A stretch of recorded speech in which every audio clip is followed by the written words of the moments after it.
Well, there's absolutely zero reason whatsoever to doubt Greg Popovich. Max, you talk about there is no Popovich after Popovich. There is no Michael Jordan after Michael Jordan. It's absolutely stunning what Greg Popovich has done without his best players. You take away Kawhi Leonard, he's won over 60% of his game. You take away Tim Duncan, same thing. David Robinson, same thing. Tony Parker, Manu Ginobili, same thing. Without these guys, Greg Popovich still wins over 60% of his games. And I'm here. Look, this doesn't come easily to me. I'm a Dallas Mavericks fan.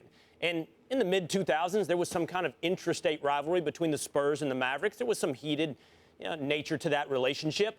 But the Spurs deserve, to the question we're being asked here, how do we view the Spurs, every single benefit of the doubt in this entire equation. Stephen, now you say, there may in the end be no one that's culpable, but there's tension here. That's what's obvious. Sure. The Kawhi Leonard camp and the San Antonio Spurs camp are not on the same page. And set aside what the Spurs have done. You talk about all their championships, all the seasons with 50-plus wins, what I just pointed about Greg Popovich, in my estimation, being the greatest basketball coach of all time. Set all that aside. Tony Parker had, we're not going to call it the same injury, but worse, right? He ruptured his quad.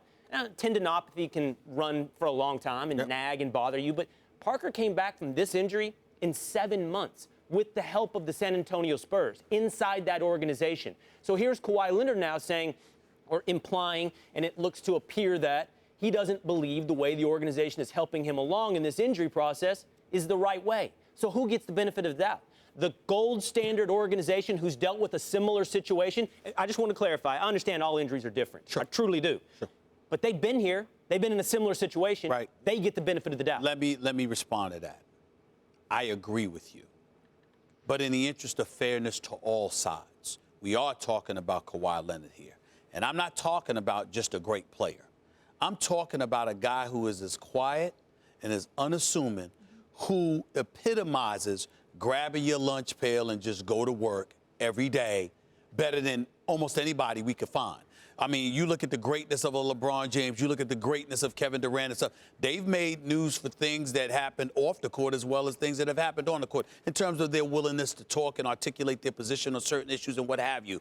Steph Curry to a lesser degree, Chris Paul to a lesser degree, Melo, Russell Westbrook, and others to a lesser degree. When you talk about a guy who gives you the impression that he doesn't give a damn about anything other than just going to work, doing his job, and going home, it's Kawhi Leonard. So if that's the reality, what I'm saying is we don't get to just dismiss and lump the benefit of the doubt in favor of the San Antonio Spurs in this particular situation because we're talking about a guy like Kawhi Leonard. If it was somebody who was more outspoken, who was looking for headlines, who was the type of person that was a bit vociferous or loquacious or whatever the case may be, that would be different.